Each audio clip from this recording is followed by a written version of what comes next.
আলাইকুম, স্বাগতম সবাইকে ম্যাট্রিক্স এবং নির্ণায়কের ক্লাসে। এবার আমরা খুবই ইম্পর্টেন্ট একটা টপিক নিয়ে আলোচনা করব, সেটা হচ্ছে ক্রেমারের নিয়ম। তোমরা যখন ইকুয়েশন সলভ করতে যাও, আমি যদি তোমাকে বলি তুমি দুইটা ইকুয়েশন সলভ করো, তাহলে তুমি দুমদাম করে দিতে পারবে আমাকে। যদি তোমাকে তিনটা ইকুয়েশন সলভ করতে বলি, তাও তুমি দুমদাম করে দিতে পারবা। যদি তোমাকে চারটা বলি, তাহলে ভাইয়া বলবা ভাইয়া করতেছি একটু করতেছি, জাস্ট একটু। যদি পাঁচটা বলি, তাহলে বলবো ভাইয়া করতেছি। যদি ছয়টা দিই, সাতটা দিই, আটটা দিই, নয়টা দিই, দশটা দিই, তখন বলবা তুমি হচ্ছে গুপ্পাদো ছিল, গুপ্পাদো নিয়ে আসে হচ্ছে আমাকে দৌড়ানো শুরু করবা। বা একই মস্কারি করছেন, এতগুলো ইকুয়েশন কেমনে সলভ করবো? সো আমরা যখন নর্মালি ম্যানুয়ালি যখন ইকুয়েশন সলভ করতে যাব, আমরা হাইয়েস্ট তিনটা বা চারটা পর্যন্ত করতে পারি।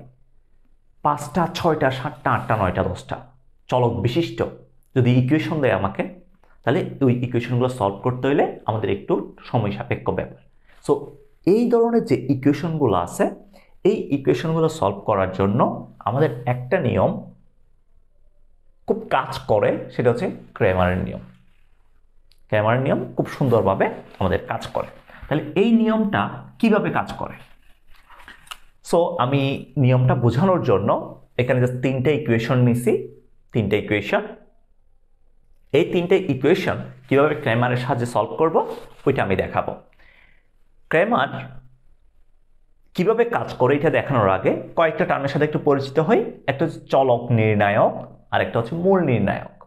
ক্রেমারের ক্ষেত্রে দুইটা জিনিস খুব তুমি কাজ করবা খুব বেশি, সেটা হচ্ছে একটা হচ্ছে চলক নির্ণায়ক নিয়ে, আর একটা হচ্ছে মূল নির্ণায়ক নিয়ে।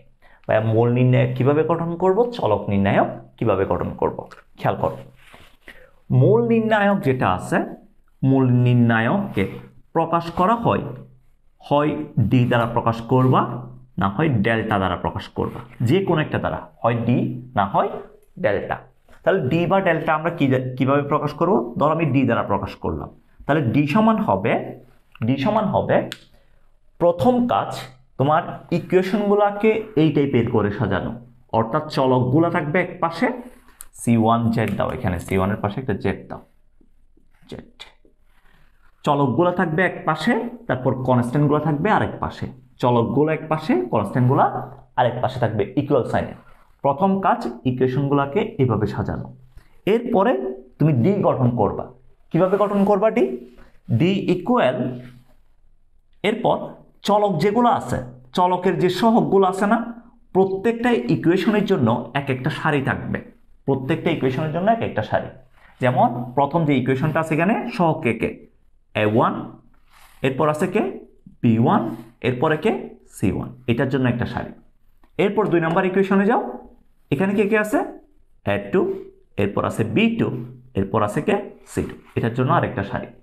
তারপর A3, এরপর আছে হচ্ছে B3, এরপর কে? C3। তাহলে আমি এখানে যে নির্ণায়কটা গঠন করলাম, তাহলে প্রথম কলাম হচ্ছে x এর সহগগুলা নিয়ে, সেকেন্ড কলাম হচ্ছে y এর সহগগুলা নিয়ে, আর থার্ড কলাম হচ্ছে z এর সহগগুলা নিয়ে। এটাকে বলা হয় মূল নির্ণায়ক। এটা হচ্ছে মূল নির্ণায়ক। মূল নির্ণায়ক আমরা ক্রেমারের ক্ষেত্রে মূল নির্ণায়কটা গঠন করি এইভাবে, জাস্ট চলকগুলা সহগ নিয়ে। তাহলে ভাই চলক নির্ণায়ক কোনটা? চলক নির্ণায়ক কি কি হইতে পারে দেখো।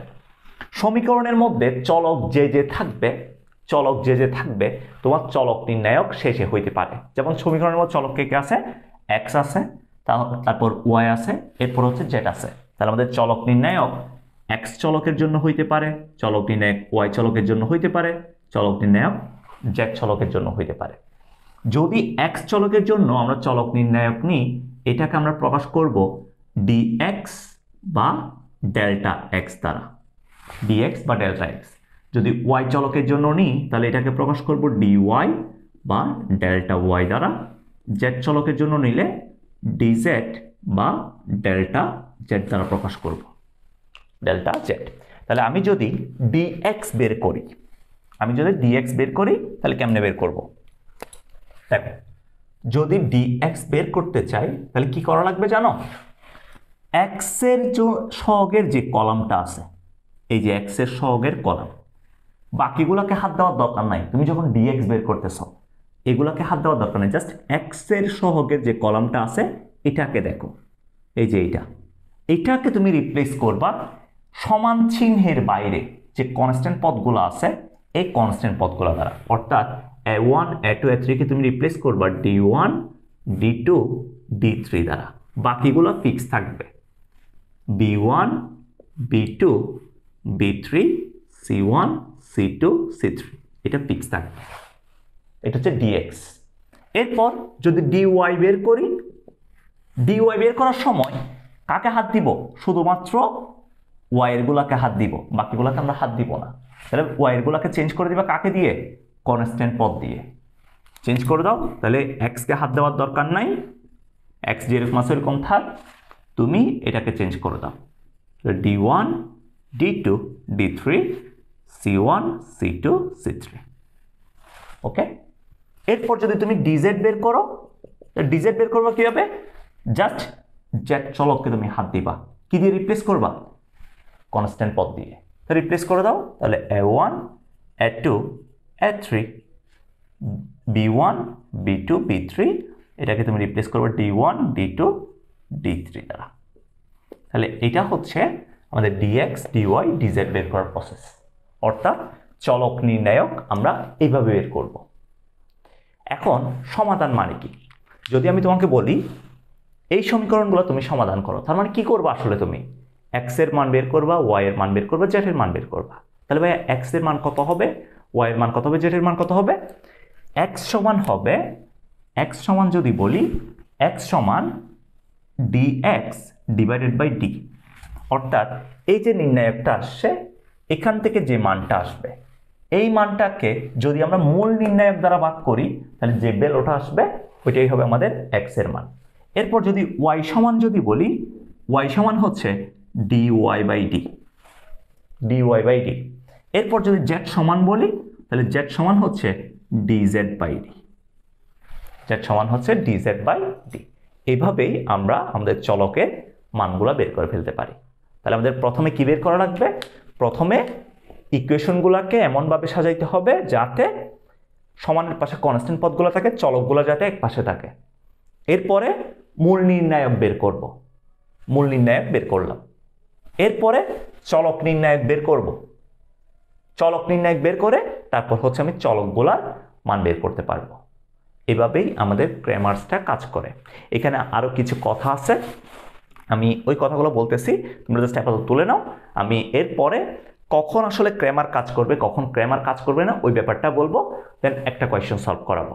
ওকে, এখানে কিছু কথা লিখছি, এগুলো একটু খেয়াল করো তোমরা। আমরা যখন ক্র্যামার দিয়ে সলভ করতে যাই ইকুয়েশন সলভ, আমরা যে মূল নির্ণায়কটা বের করি, যদি মূল নির্ণায়কের মান নট ইকুয়ালস টু 0 হয়, মূল নির্ণায়কের মান 0 নয়, dx dy dz যে কোনো কিছু হইতে পারে, 0 হইতে পারে, নট 0 হইতে পারে, বাট মূল নির্ণায়কটা যদি 0 না হয় তাহলে আমাদের যে সমীকরণ আছে এই সমীকরণের ইউনিক সলিউশন থাকবে বা অন্যান্য সমাধান থাকবে। এই কথাটার অর্থ কি? এই কথাটার অর্থ হচ্ছে তুমি যে সমীকরণগুলো নিয়ে কাজ করতেছো ওইখানে যে চলকগুলো থাকবে প্রত্যেকটা চলকে নির্দিষ্ট একটা করে মান থাকবে, জাস্ট একটা করে মান, অর্থাৎ প্রত্যেকটা চলকের ইউনিক সলিউশন মানে হচ্ছে প্রত্যেকটি চলকের একটি করে মান থাকবে। এটা মানে প্রত্যেকটি চলকের একটি করে মান থাকবে, একটি করে মান থাকবে। এই ব্যাপারটাকে বলা হয় ইউনিক সলিউশন। প্রত্যেকটা চলকের একটি করে মান থাকবে, অর্থাৎ x এর জন্য একটা মান, y এর জন্য একটা মান, z এর জন্য একটা মান, অন্য চলক থাকলে ওই চলকের জন্য একটা মান, ওইরকম করে জাস্ট একটা করে মান পাবা। কখন? যদি d নট ইকুয়ালস টু 0 হয়। যদি ধরো তুমি d ইকুয়ালস টু 0 পাইছো, d ইকুয়ালস টু 0 পাইছো, মূল নির্ণায়কের মান 0 এবং চলক নির্ণায়ক যেগুলো আছে dx not equals to 0, dy not equals to 0, dz not equals to 0, এগুলো একটাও 0 না, তাহলে কি হবে জানো? আমাদের ব্যাপারটা সামথিং বাই 0, সামথিং বাই 0 এরকম হয় না? তো সামথিং বাই 0 যদি হয় ওই জিনিসটাকে আমরা কি বলি? আনডিফাইন্ড বা অসংজ্ঞায়িত বলি। সো আনডিফাইন্ড বা অসংজ্ঞায়িত মানে ওইটার নির্দিষ্ট কোনো সমাধান নাই, নির্দিষ্ট কোনো সমাধান নাই। সো যদি d ইকুয়ালস টু 0 হয় এবং dx dy dz এগুলো যদি নট ইকুয়ালস টু 0 হয় তাহলে আমাদের ওই সমীকরণের কোনো সমাধান নাই, সমীকরণের কোনো সমাধান নাই। এরপর যদি d ইকুয়ালস টু 0 হয় এবং আমাদের যে dx dy dz আছে এগুলোর মিনিমাম একটা 0, মিনিমাম বলছি, একাধিক 0 হলে সমস্যা নাই। যদি মিনিমাম একটা 0 হয়, একাধিক 0 হলে প্রবলেম নাই। যদি একটা 0 হয় মিনিমাম, তাহলে এই সমীকরণের অসীম সংখ্যক সমাধান থাকবে। এই ব্যাপারটাকে অসংখ্য সমাধান থাকবে এই কথাটাও বলা যায়। অসীম সংখ্যক সমাধান থাকবে। কখন অসীম সংখ্যক সমাধান থাকবে? যদি d ইকুয়ালস টু 0 হয় এবং dx dy dz এগুলা থেকে মিনিমাম যদি একটা কত হয়, মিনিমাম যদি একটা 0 হয়, তাহলে অসীম সংখ্যক সমাধান থাকবে। এই অসীম সংখ্যক সমাধান ক্র্যামার দিয়ে বের করা পসিবল না, ক্র্যামার দিয়ে বের করা পসিবল না। তাহলে ক্র্যামার কখন খাটবে? ক্র্যামার খাটবে, ক্র্যামার তুমি ইউজ করতে পারবা যদি এই কেসটা না আসে, মানে এই কেসের জন্য আমাদের ক্র্যামার ইউজ করা যায় না। তুমি জাস্ট বলবা যদি এই টাইপের কোনো কিছু আসে, তাহলে এখানে তুমি বলে দিবা অসীম সংখ্যক সমাধান থাকবে। এটাই হচ্ছে তোমার অ্যান্সার। যদি এই কেসটা আসে, তুমি বলে দিবা সমীকরণের কোনো সমাধান নাই।